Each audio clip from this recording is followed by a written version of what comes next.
Okay. I'll be back. Okay.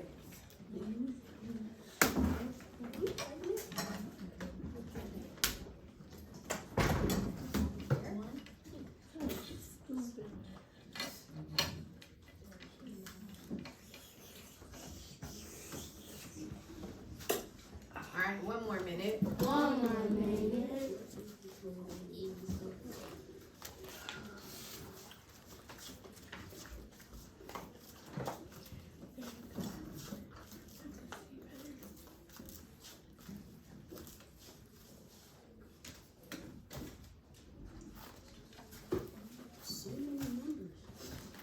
Exactly.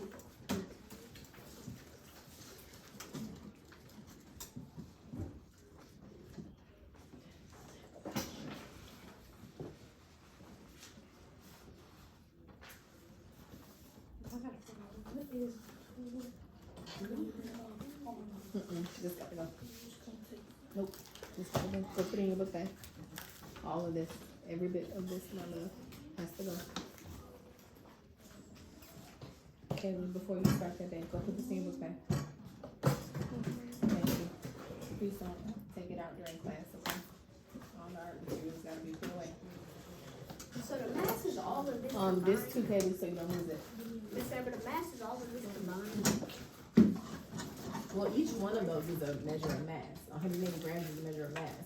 But the key thing is it says the total. So we gotta Yeah. add on them. Yes. All right, 1, 2, 3, y'all eyes on me. 1, 2, I don't need. All right, my love. So what is the all right, how will we figure out the total mass? Each one of those is a measure of mass, right? Grams is a measure of mass. 180, 115 grams, 100 grams, right? How we get the whole entire measure of how will we get the entire measure of the mass for the recipe? How we do that? Add it? Very good. Thank you, Katie. We will add each of those together to get a total, right? That total, because it says what is the total mass of how could we get the total mass of the ingredients? It would just simply be by adding them together. All right, number 2. What would be the total mass if the ingredients are mixed together? Question: does mixing the ingredients together change the mass? No. Does it change the measurement? No. No. Okay, so would those be different or not separate? Same. Would those be different numbers or the same numbers? Same. The same. Why? Because just because we mix the ingredients together, that does not change the mass. We've now just simply made a what? Hold on, I'm missing some eyes. Now we've simply made a what? When we mix the things together. We simply made a mixture, right? That's it. Okay, it's just combined. Those ingredients still take up the same space. They still have the same weight. All we're doing is simply mixing them together. Go ahead and close your computer. Put it in your pocket. 10, 9, 8, 7. Thank you, Austin. 6. Uh-oh, you missed it. 5, 2, 4, 3, 2, 1, 0. Alright, so we are learning that some physical traits. Hold on, y'all ready? Yeah. Alright, Kaylee, you with me, babe? Yeah. Alright. We are learning that some physical traits are inherited by parents to offspring again and again and again and again throughout generations, versus others are acquired during an organism's lifetime. What is an organism? An organism just a living thing. That can be plant. Be careful. That can be plant. That can be human. That can be animal. Right? Anything that is alive. Okay. So we're learning about the things that are acquired in its lifetime. All right. We're gonna be successful if we can do a couple things. First one is identify and describe the inherited traits. The traits in general of an organism, right? Whether those be physical or acquired. We're going to take a look at classifying organisms into 2 groups. How many groups? 2. 2. And those are going to be inherited and acquired. Okay? We're also going to work on asking questions and using evidence to be able to sort. And by sorting, we're going to do some comparing and contrasting of those inherited and acquired traits. Okay? We're going to use our vocabulary to justify our classifications and our scientific evidence to classify. Okay? Our main goal, though, is to develop 2 or 3 classification questions to help us decide whether something is inherited or acquired by using that evidence, okay, and the vocab that we know, okay? So, what is that basically saying? It's saying that I need to be able to develop guiding questions to help me decide whether something is inherited or if it's acquired. Everybody with me? Thumbs up if you understand. Got it.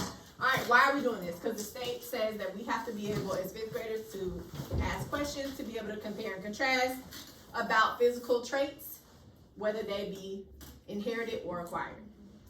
All right, so our driving question is, what are some examples of inherited traits and acquired traits? That is the question we're keeping in mind as we move forward. All right. Just simply some vocabulary. Can somebody read for me what a physical characteristic is? Skylar. Trait. Discussion. Distinguishing means. Features. Structures. Okay. Distinguishing features and structures. Very good. All right, distinguishing features and structures that are on something that is alive. Sometimes something that is not, right? But specifically today, we're talking about on organisms. Put it up. Put it up for me. We talked about it yesterday. Put it up. Yep. Thank you.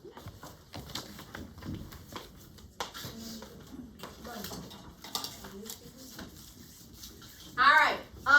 Somebody read for me what is an inherited trait. Chad, read for me what's an inherited trait. Traits. Down here at the bottom. Traits inherited through reproducing and family lines. Very good. Traits that are inherited specifically through reproduction and family lines. In other words, they're genes, right? What you get from your parents and their parents and their parents, and so on and so forth. All right. The last one I want to focus on is environment. Somebody read for me what an environment is. Demir. I'm sorry, I know it's small and at the bottom. I tried to make it as big as I could. All but the living and format is non-living things are surrounded and affected organs. Very good. That means all the living and non-living things that are inside of an environment affect The organs. Say it. Huh? I thought you were talking to me. I'm Oh, no, I sorry. was just saying he was with me. I'm just Okay. All right. Thank you. All right. All the living and non-living things. For example, this inside of this room, right, are living things and non-living things. We are living, right? However, this chair is not living. This desk is not living, but it's still a part of my environment. And at some point, it could affect me, right? Right now, it's not. But if I were to keep walking and I run into it, it is now going to what? Affect me. It's probably going to harm me, right? How is it going to harm me? If you bumped your leg into this metal right here, would that harm you? Yes. Yes, it would. That's absolutely an effect. All right. Not another field trip. All right. Magic School Bus is still pushing on and pushing through classification. All right. So yesterday and throughout this week, we have been discussing the different traits of different organisms and things that we can see. Right. So yesterday we focused a little bit on the traits that we saw just here simply with this dog and with this little girl.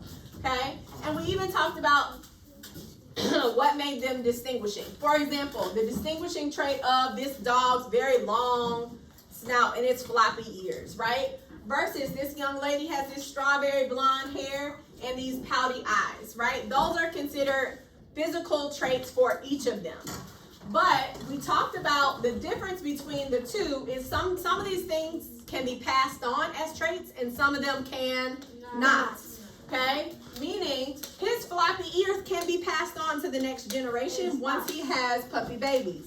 Versus, right, or his color, right? Or even what his fur appears like. versus for this young lady, one thing she could not pass on It's her is her injury, right? Her injury to her leg, right? Which is the reason why she has a cast. Do you have a question? It's over. You may. All right, everyone with me? It's not painful. All right. So, focusing on vocabulary. I need your eyes for me. Focusing on vocabulary. The first one is inherited traits. Turn from me. Thank you. Inherited traits are passed down biologically from parents to offspring, parents to offspring, parents to offspring. Offspring is the college word for what? Next generation. The next generation, or what we might say babies, right? All right, children. Yes. An example of that. Everybody with me? Yeah. And an example of that would be considered eye shape on a human, eye color, right? Those things are considered inherited traits. We receive those things from our parents, right? That's why people say, oh my gosh, you look just like your mom. All right? Versus acquired traits are things that come from life experience. That experience can look like, okay. That experience can look like an injury. That can look like a scar. That can look like a deformity, okay? So something that comes from life experience or the environment, right? Just like I talked about with that desk, right? If I come into contact with that desk, it's part of my environment. I come into contact with it, it harms me in some way. I now have a scar, right? Or something that reflects an injury. That is an acquired trait because it came later in life. I did not have it at birth, and it was developed over time. Everybody understand? Thumbs up. Anybody have any questions? Okay.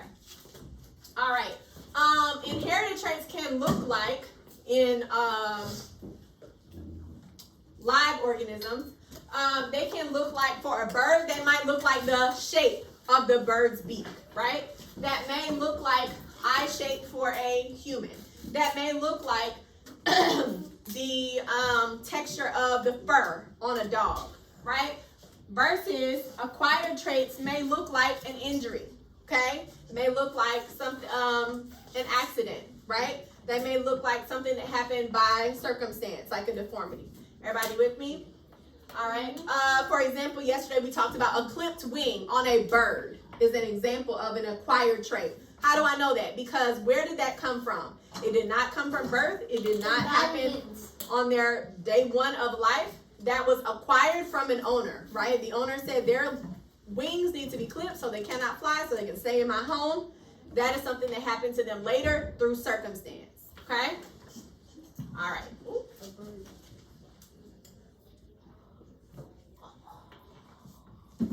All right.